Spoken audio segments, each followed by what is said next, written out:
Welcome to another Todd's 2-Minute Tech Tip Tuesday. Brought to you by the National RV Training Academy, the largest hands-on RV training academy in America. Hey, this week I've got a special guest. I've got Chris and Martha Peters from Venturesome Couple. Hey guys, thank you for coming. Thank you very much for having us. Thank you. All right. So here this week we're going to talk about going over, at least I guess doing a kind of a review of the Starlink. Now this is that traveling satellite. Now I got two different perspectives. I have mine. Now here's the thing, I am an RVer, but I work so much I can't really travel. In Texas here, and in this specific zone, I am not able to get Starlink. However, I do have Starlink and I do get the channels. You see, what was going out there was there are ways that we could choose somewhere else, choose our mailing address somewhere else and have it shipped to us. So a lot of us did that. And apparently too many of us did that. And of course they, Elon caught on, said, hey, look, we're kind of overloading the system. So what we'll do is we'll create the roaming. So what I want to do is I could tell you from my perspective, I freaking love this thing, okay? Yes, I pay the extra 25 bucks a month, but I have satellite. Now the thing is for me, although when I first started off, I might have had 400 megabytes per second or whatever coming down. I'm now kind of at the end of the chain, so it all depends. But I can tell you, for me, definitely worth it.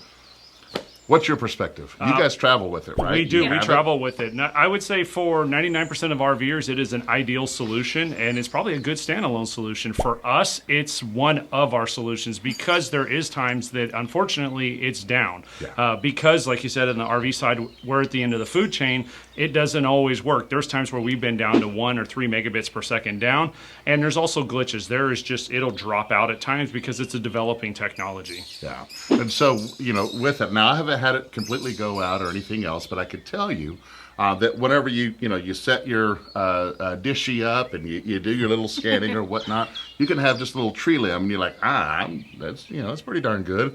And it'd be like, hey, for 8 minutes, you're gonna experience dropouts. Right. Okay.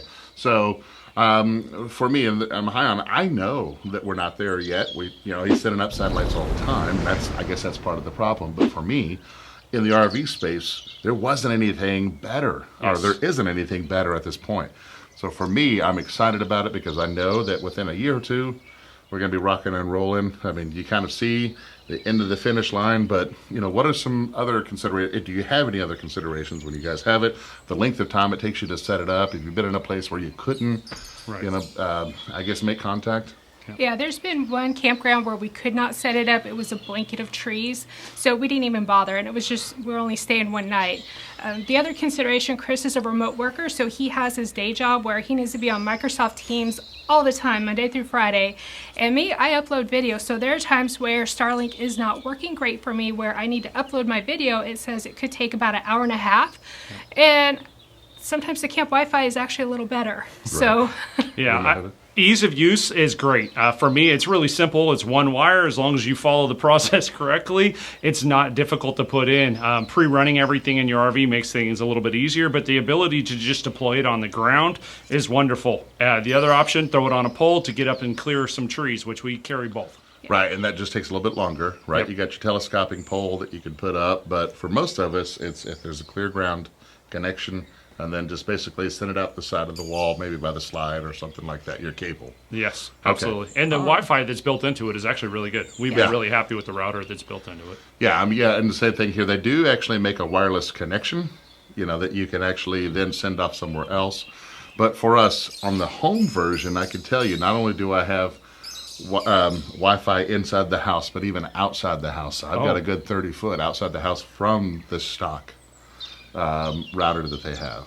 So guys, there's still some there's still some stuff that needs to be taken care of, but at least there's light at the end of the tunnel. I guess the question is it worth $100 or $125 a month to get 80% coverage or something like that? And I think that's where you have to make that decision.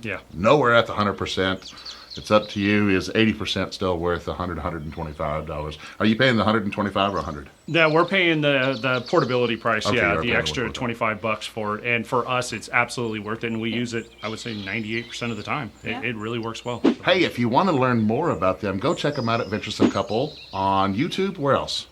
We're on TikTok, Facebook, and Instagram. TikTok. That's for you young people. I don't. Well, good. Well, guys, I'm glad you came on here. This probably won't be used at all, so we'll just go with this.